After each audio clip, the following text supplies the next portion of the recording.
पृथिव्यां त्रीणि रत्नानि जलमन्त्रं सुभाषितम् मूढे पाषाणखण्डेषु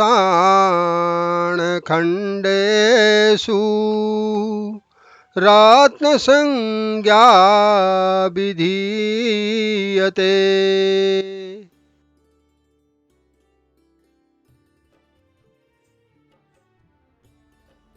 ज्योतिष पद्धति के सभी दर्शकों को मैं उत्तराखंड निवासी पंडित रामचंद्र जोशी का हार्दिक अभिनंदन। दोस्तों, आज का विषय है रत्न धारण करना शुभ या अशुभ। आज मैं परिभाषित करूंगा कौन सा रत्न कब, क्यों और कैसे धारण करना चाहिए। किसी दुकान से अपनी राशि का रत्न खरीद लेना और उसे धारण कर लेना बिल्कुल भी उचित नहीं है। जन्म कुंडली में जो अंक लग्न में बैठा हो वही राशि का अंक तय कर सकता है कि कौन सा रत्न व्यक्ति विशेष के लिए शुभ फलदायक होगा।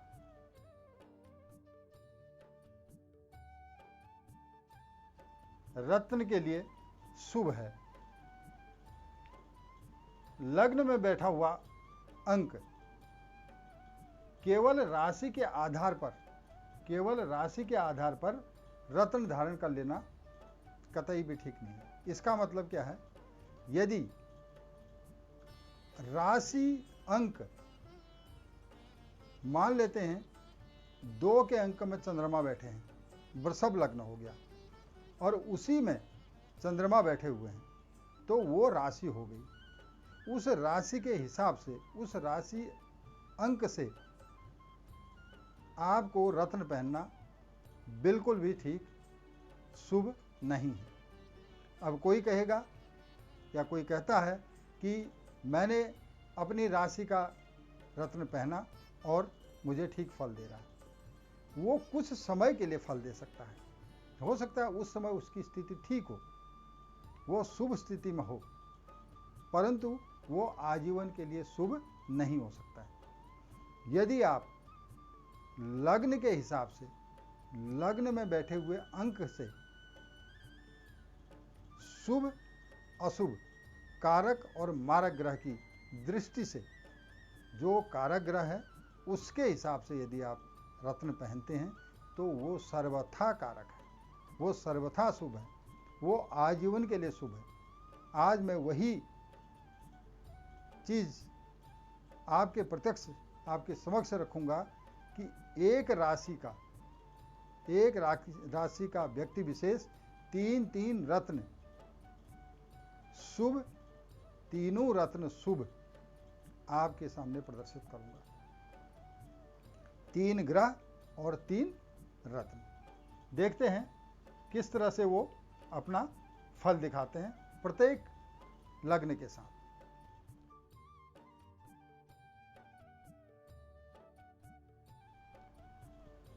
यदि आपकी कुंडली मेष लग्न की है, यदि आपकी कुंडली मेष लग्न की है तो हम किस तरह से उसको प्रभाषित करते हैं, या आपकी कुंडली धनु लग्न की है तो हम उसको प्रभाषित किस तरह से करते हैं। सबसे पहले मैं आपको बताऊंगा प्रत्येक राशि के हिसाब से कौन सा रत्न किस ग्रह का है, कौन सा ग्रह शुभ है, वो प्रत्येक लग्न के हिसाब से बताऊंगा। परंतु पहले हम ये समझ लें, देख लें कि कौन सा ग्रह किस रत्न के लिए है। सूर्य प्रथम, यदि हम सूर्य का रत्न ग्रहण कर रहे हैं तो माणिक, सूर्य का रत्न माणिक है। चंद्रमा का रत्न मोती है। मंगल का रत्न मूंगा है। बुध का रत्न पन्ना है। बृहस्पति का लग्न पुखराज है और शुक्रदेव का रत्न हीरा है। शनि का रत्न नीलम है। राहु और केतु राहु का गोमेद और केतु का लहसुनिया। ये सबसे पहले हम ग्रह और रत्न देख लें।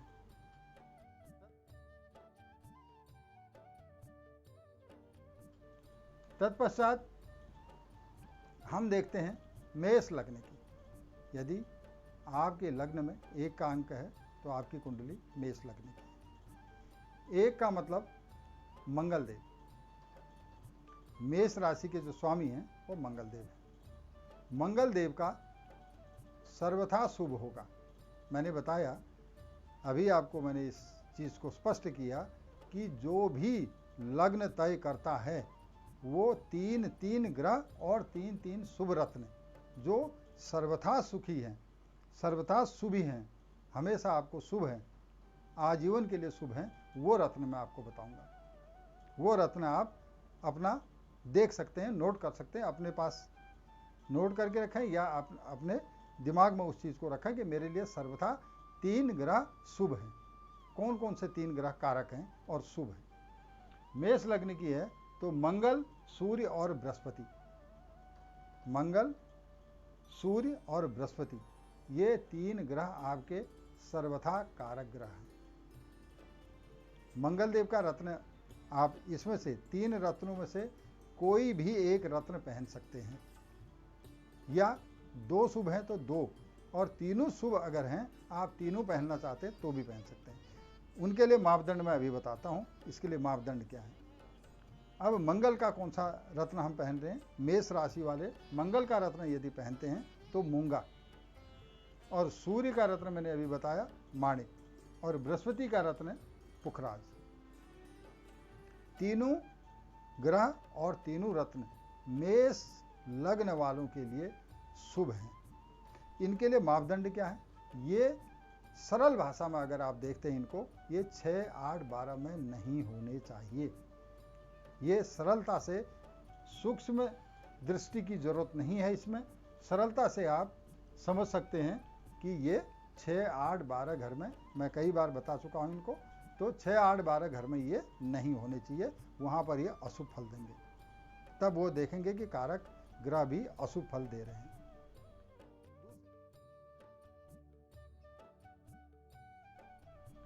दूसरी राशि वृषभ। यदि आपकी कुंडली में 2 का अंक लग्न में लिखा है तो आपकी कुंडली वृषभ लग्न की है। वृषभ लग्न की 2 का मतलब शुक्रदेव। उसके स्वामी, 2 के स्वामी जो हैं, 2 राशि, सेकंड राशि के स्वामी शुक्रदेव हैं। शुक्रदेव आपके सर्वथा शुभ और कारक ग्रह होंगे। उनके साथ बुध और शनि भी आपके कारक ग्रह हैं। 3 ग्रह आपके सर्वथा कारक हैं। अब इनके 3 रत्न, यदि शुक्र का लग्न में जो 2 का अंक लिखा हुआ है उसके हिसाब से अगर आप पहन रहे हैं रत्न, तो शुक्रदेव का हीरा, और बुध और शनि का, बुध देव का पन्ना और शनिदेव का नीलम, ये आप तीनों रत्नों में से कोई एक रत्न, या तीनों शुभ हैं तो तीनों रत्न पहन सकते हैं। मापदंड इनके लिए भी वही है, 6, 8, 12 में नहीं होने चाहिए।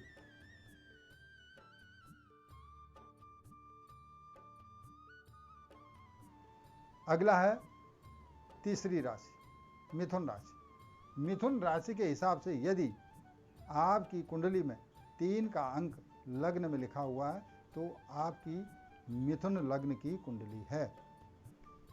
3 का बुध देव है। मिथुन राशि के स्वामी बुध देव हैं। बुध देव के साथ शुक्र और शनि आपके तीनों ग्रह कारक ग्रह हैं।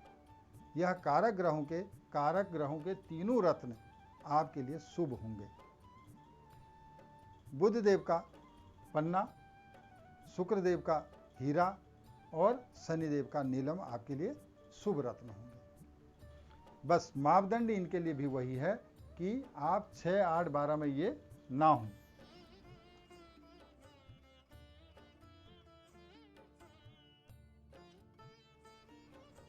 अगला है कर्क लग्न। कर्क लग्न की कुंडली जिसके लग्न भाव में 4 का अंक लिखा है तो वो कर्क लग्न की कुंडली हो गई। कर्क लग्न की कुंडली में आपके 4 का भाव के जो स्वामी हैं, चौथी राशि के जो स्वामी हैं वो चंद्रदेव हैं। चंद्रमा आपके सर्वथा कारक ग्रह हो गए। चंद्रमा के साथ मंगल और बृहस्पति। चंद्रमा का रत्न आप पहनते हैं तो मोती, और मंगल का मूंगा, और बृहस्पति देव का पुखराज। ये तीनों ग्रह आपके लिए कारक ग्रह हैं और तीनों के रत्न शुभ रत्न हैं। इसमें मापदंड वही है, 6, 8, 12 में नहीं होने चाहिए।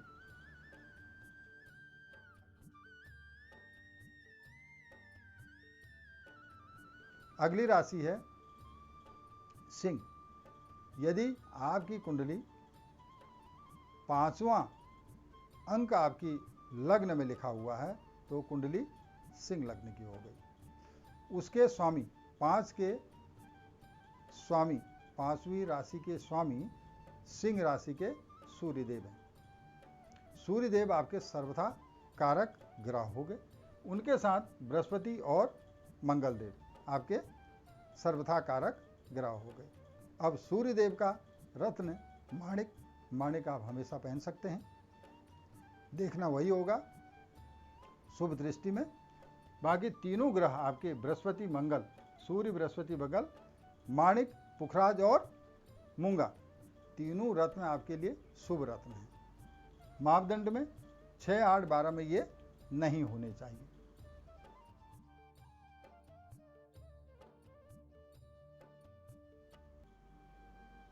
कन्या लग्न की कुंडली। यदि आपकी कुंडली में लग्न भाव में 6 का अंक लिखा है तो कन्या लग्न की कुंडली हो गई। 6 का मतलब आपके बुध देव स्वामी हो गए। बुध देव सर्वथा कारक ग्रह हो गए। उनके साथ शनि और शुक्र। बुध का पन्ना, शनि का नीलम और शुक्र का हीरा आपके लिए सर्वथा तीनों ग्रह और तीनों रत्न शुभ हैं।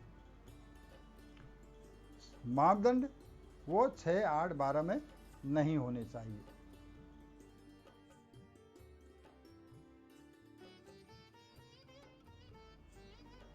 अगली राशि तुला राशि की कुंडली। तुला राशि यदि 7 का अंक आपके लग्न भाव में लिखा हुआ है तो आपकी कुंडली तुला लग्न की हो गई। तुला का मतलब 7वें को शुक्रदेव स्वामी हैं। 7वें के स्वामी जो है तुला राशि के स्वामी शुक्रदेव हैं। शुक्र आपके सर्वथा कारक ग्रह हो गए। शनि और बुध भी इनके कारक ग्रह हैं। ये 3 ग्रह कारक ग्रह हो गए। तीनों रत्न, इनके तीनों रत्न, शुक्रदेव का हीरा, शनि का नीलम और बुध देव का पन्ना, तीनों रत्न आप शुभ रत्न पहन सकते हैं। मापदंड वही है कि आप 6, 8, 12 में सामान्य तरीके से उसको देख लें कि वो 6, 8, 12 में कोई भी एक ग्रह बैठा हुआ है तो उस ग्रह का ना पहने, उसका धारण ना करें।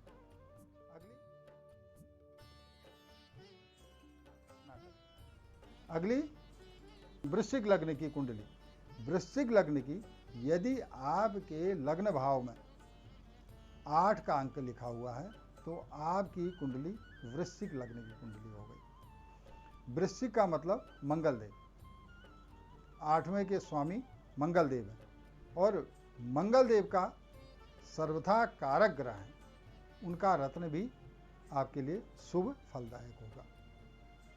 मंगल देव का मूंगा, बृहस्पति का पुखराज और चंद्रमा का मोती आपके लिए तीनों रत्न, तीनों ग्रह सर्वथा कारक और सर्वथा फलदायक हैं, सर्वथा फलदायक हैं। इनके लिए भी मापदंड वही है कि आप 6, 8, 12 में बैठे हुए ग्रह का धारण ना करें।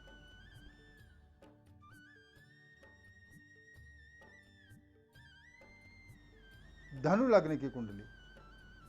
यदि लग्न भाव में 9 का अंक लिखा हुआ है तो आपकी कुंडली धनु लग्न की कुंडली है। धनु में, धनु के 9वें राशि के स्वामी बृहस्पति देव हैं। बृहस्पति देव के साथ मंगल और सूर्य। बृहस्पति देव का पुखराज, मंगल का मूंगा और सूर्य का माणिक, ये सर्वथा आपके लिए सुख और फलदायक है, हमेशा सुख देंगे, हमेशा शुभ फल ही आपको प्रदान करेंगे। मापदंड इनके लिए भी वही है, 6, 8, 12 में है तो उस ग्रह का आप धारण ना करें।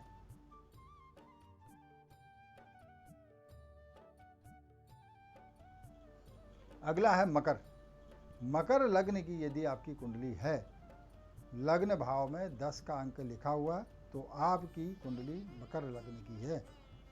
मकर लग्न की स्वामी उनके शनिदेव हैं। 10 के अंक के स्वामी, मकर राशि के स्वामी शनिदेव हैं। शनिदेव सर्वथा कारक ग्रह हैं आपके।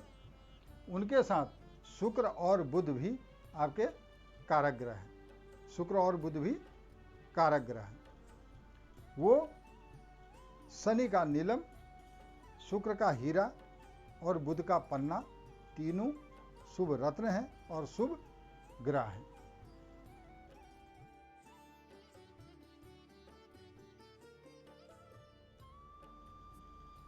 अगला है कुंभ लग्न की। यदि कुंभ लग्न की आपकी कुंडली है, कुंडली में 11 का अंक लग्न में लिखा हुआ है, तो आपकी कुंडली कुंभ लग्न की हो गई। कुंभ लग्न के स्वामी शनिदेव है।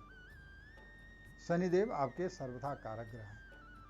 शनिदेव के साथ बुध और शुक्र, वो भी आपके कारक ग्रह हैं, शुभ ग्रह हैं। इनके रत्न हमेशा आपको शुभ फल देंगे। मापदंड के हिसाब से 6, 8, 12 में नहीं होने चाहिए। यदि शनि का आप पहन रहे हैं तो नीलम, और शुक्र का पहन रहे हैं तो हीरा, और बुध का पहन रहे हैं तो पन्ना, ये आपको सर्वथा शुभ फलदायक होंगे।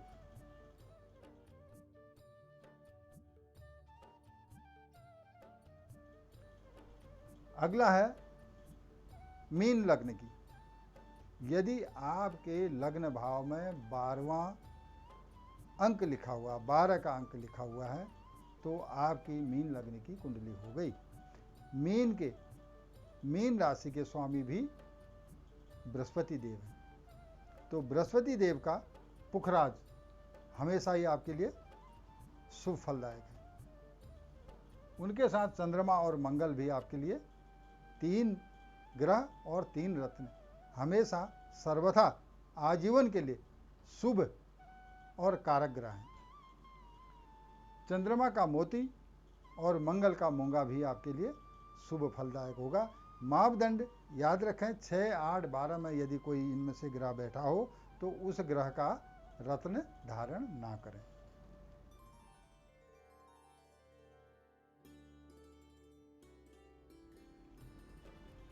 अब है, यदि मापदंड के हिसाब से मैंने जो बताया कि ये ग्रह जो हैं, 2, 3 ग्रह हर लग्न के, हर राशि के मैंने आपको आपके सामने प्रदर्शित किए हैं, तो ये सर्वथा कभी 1 महीना, 1 साल या 10, 20, 5 साल के लिए, 5, 10, 20 साल के लिए नहीं, ये सर्वथा आपके शुभ और कारक ग्रह हैं। जब भी किसी भी योग को देखेंगे तो इनको हम ऊपर रखेंगे, सर्वोपरि रखेंगे कि ये ग्रह इनके कारक ग्रह हैं। देखना ये होगा कि ये मित्र राशि में, शत्रु राशि में, किस राशि में बैठे हुए हैं, किस स्थिति में हैं, ये डीपली देखने की जरूरत है जब भी कोई योग देखना होता है। बाकी 6, 8, 12 में यदि ये इनमें से कोई भी ग्रह, वैसे तो तीनों ग्रह 6, 8, 12 में होने बहुत ही नामुमकिन होता है, रेयर केस ऐसा होता है जिनमें तीनों ग्रह